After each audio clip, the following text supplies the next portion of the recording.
What if I told you that the US government might one day seize your cryptocurrency, just like they confiscated gold in the 1930s? It might sound far-fetched, but recent events, including a new executive order signed by Donald Trump, raise some interesting questions about the government's role in digital assets and what this means for your financial freedom. In this video, we'll explore the history of the 1930s gold confiscation, how the new executive order sets the stage for discussions about crypto, and under what extreme circumstances a government could even consider actions like seizing digital assets. We'll also touch on key clause in the order about CBDCs and why that's significant. More importantly, I'll share practical ways to protect your assets so you can stay ahead of any potential challenges. To understand how governments might act during times of economic turmoil, let's take a step back to 1933, one of the darkest periods in US economic history. In 1929, the US entered the Great Depression, a period of economic collapse that devastated millions of lives. Unemployment surged, homelessness became widespread, and families went hungry as jobs and stability disappeared. Bank failures became a daily occurrence, and the public's trust in the financial system was shattered. The situation had followed an era of prosperity known as the Roaring Twenties. During that time, America's gross national product rose by 40%, consumer culture thrived, and technological innovations like electricity and Ford's assembly line revolutionized daily life. However, beneath the surface, cracks were forming. Farmers struggled with falling crop prices, consumer debt skyrocketed, and industries overproduced goods that people couldn't afford. The bubble burst on October 24, 1929, with a mass sell-off of shares. The panic reached its peak on October 29, Black Tuesday, when 16 million shares were sold, leaving many stocks worthless.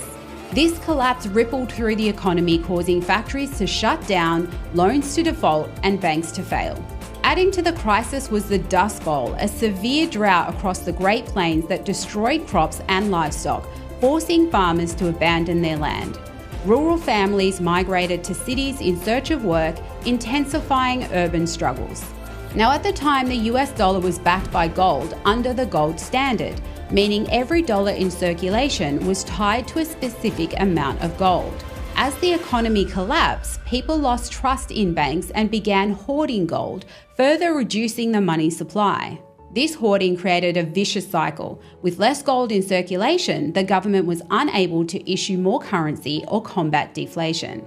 Faced with immense pressure to act, Franklin D. Roosevelt was elected in 1932 on promises to turn the economy around. One of his most controversial actions was issuing Executive Order 6102 in 1933, requiring Americans to sell their gold to the Federal Reserve at $20.67 per ounce. Those who refused faced fines of up to $10,000, which was a lot of money in those days, 10 years in prison, or even both.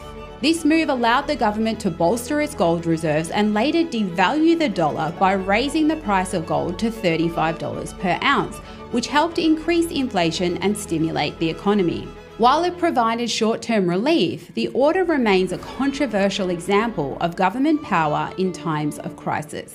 Fast forward nearly a century, and while the economy looks different today, we're seeing echoes of the past in how governments view financial assets during times of uncertainty.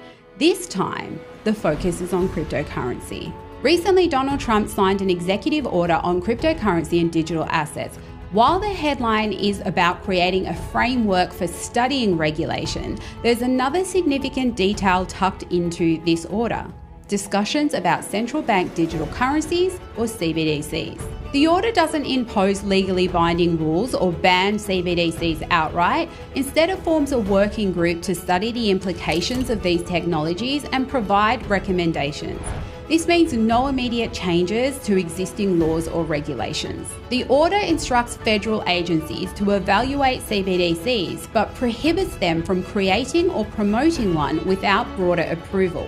However, it doesn't stop private companies like BlackRock or JP Morgan from exploring their own stablecoins or CBDC-like offerings. On one hand, private stablecoins backed by financial giants could bring stability and credibility to digital assets, but on the other hand, they could centralize control, compromise privacy, and create a system where corporations wield outside influence over global finance. It's important to note that while this executive order was signed during Trump's presidency, the risks it outlines aren't restricted to his term. The executive order itself sets the foundation for potential action by future presidents, leaders whose policies and priorities we can't predict. This is why protecting your assets now is about safeguarding against the unknown, not just the present. While the CBDC clause raises important questions about the future of digital finance, the real focus of the executive order is its aspirational roadmap, setting the stage for further regulation and discussion. But what about the language mentioning a digital asset stockpile? Could we see a repeat of 1933 with cryptocurrency? So under what circumstance could something like this happen with cryptocurrency? Imagine a scenario where inflation spirals out of control, eroding the value of the US dollar. Trust in the currency diminishes, both domestically and internationally, and economic instability worsens, leaving the government scrambling for solutions.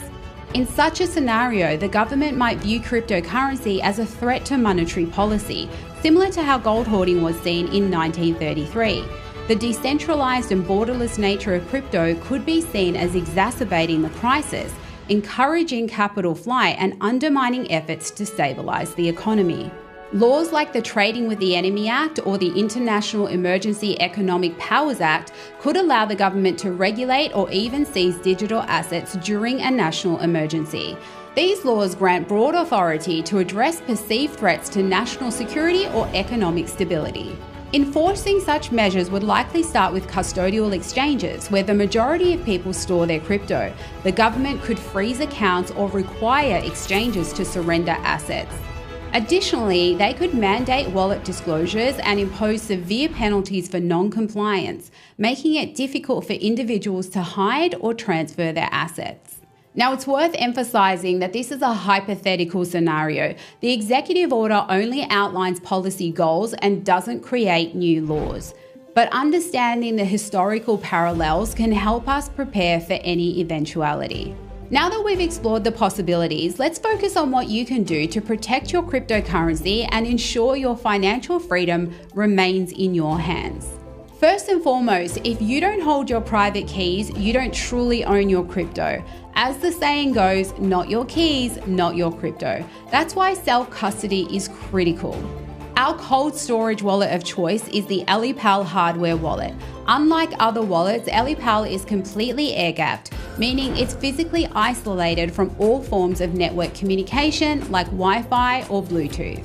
This adds an extra layer of security, making it nearly impossible for hackers to access your funds remotely. Ellipal also supports a wide range of cryptocurrencies and integrates seamlessly with mobile devices for secure transactions.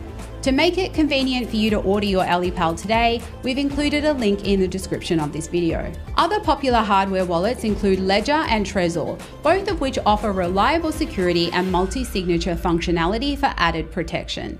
Next, consider using privacy-focused wallets like Samurai or Wasabi. These wallets include features like coin mixing to obscure your transaction history and enhance privacy. However, be cautious when using coin mixing services. In some jurisdictions, these tools may attract regulatory scrutiny or even legal restrictions. Diversify your holdings by spreading assets across wallets not tied to a single jurisdiction. This reduces the risk of losing access if one country enforces strict regulations. Consider using decentralized platforms and keeping a portion of your assets in cold storage in geographically diverse locations. Finally, stay updated on regulatory developments and advocate for policies that protect individual freedoms. Knowledge is power, and being proactive can help you adapt to any changes in the landscape. Now, this video isn't about fear, it's about awareness and preparation. While the executive order is not a law, it's an aspirational roadmap that could shape the future of digital assets. History shows us that governments can take drastic actions during crisis, so it's crucial to stay informed and in control. Take control of your financial future, secure your assets, prioritize privacy, and don't wait until it's too late. Crypto gives us incredible freedom, but with that freedom comes responsibility. What do you think? Let me know in the comments, and if you found this video valuable, hit the like button and share it with someone who needs to hear this.